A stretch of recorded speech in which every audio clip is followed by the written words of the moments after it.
सास बहू की ये कहानी पढ़कर आपकी आंखें सजल हो उठेगी। कुछ रिश्ते बहुत मीठे होते हैं, बस बातें कड़वी होती हैं। बहू कहाँ मर गई? अंदर से आवाज, जिंदा हूँ माँ जी। तो फिर मेरी चाय क्यों अभी तक नहीं आई? कब से पूजा करके बैठी हूँ, ला रही हूँ माँ जी। बहू चाय के साथ भजिया भी ले आई। सास ने कहा, तेल का खिलाकर क्या मरोगी? बहू ने कहा, ठीक है माँ जी, ले जाती हूँ। सास ने कहा, रहने दे, अब बना दिया है तो खा लेती हूँ। सास ने भजिया उठाए और कहा, कितनी गंदी भजिया बनाई है तुमने। बहू, माँ जी मुझे कपड़े धोने हैं, मैं जाती हूँ। बहू दरवाजे के पास छिपकर खड़ी हो गई। सास भजिया पर टूट पड़ी और पूरी भजिया खत्म कर दी। बहू मुस्कुराए और काम पर लग गई। दोपहर के खाने का वक्त हुआ। सास ने फिर आवाज लगाई, कुछ खाने को मिलेगा? बहू ने आवाज नहीं दी। सास फिर चिल्लाई, भूखे मारोगी क्या? बहू आई सामने, खिचड़ी रख दी। सास गुस्से से, ये क्या है? मुझे इसे नहीं खाना, इसे ले जाओ। बहू ने कहा, आपको डॉक्टर ने दिन में खिचड़ी खाने को कहा है, खाना तो पड़ेगा ही। सास मुंह बनाते हुए, हाँ तू मेरी माँ बन जा। बहू फिर मुस्कुराए और चली गई। आज इनके घर पूजा थी। बहू सुबह 4 बजे से उठ गई।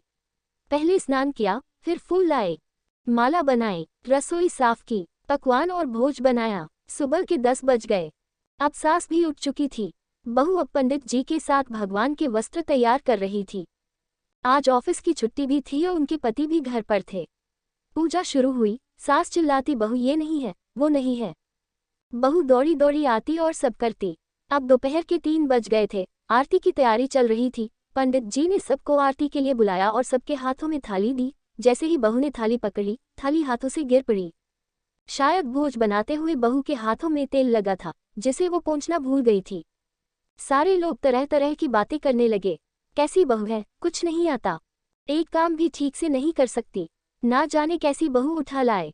एक आरती की थाली भी संभाल नहीं सकी। उसके पति भी गुस्सा हो गए, पर सास चुप रही, कुछ नहीं कहा, बस यही बोल के छोड़ दिया, सीख रही है, सब सीख जाएगी धीरे धीरे। अब सबको खाना परोसा जाने लगा। बहू दौड़ दौड़ के खाना देती, फिर पानी लाती। करीब 70-80 लोग हो गए थे। इधर 2 नौकर और बहू अकेली, फिर भी वहाँ सारा काम बहुत ही अच्छी तरीके से करती। अब उसकी सास और कुछ आस पड़ोस के लोग खाने पर बैठे। बहू ने खाना परोसना शुरू किया। सबको खाना दे दिया गया। जैसे ही पहला निवाला सास ने खाया, तुमने नमक ठीक से नहीं डाला क्या? एक काम ठीक से नहीं करती, पता नहीं मेरे बाद कैसे ये घर संभालेगी।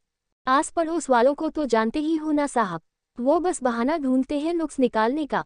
फिर वो सब शुरू हो गए, ऐसा खाना है, ऐसी बहू है, ये वो वगैरह वगैरह। दिन का खाना हो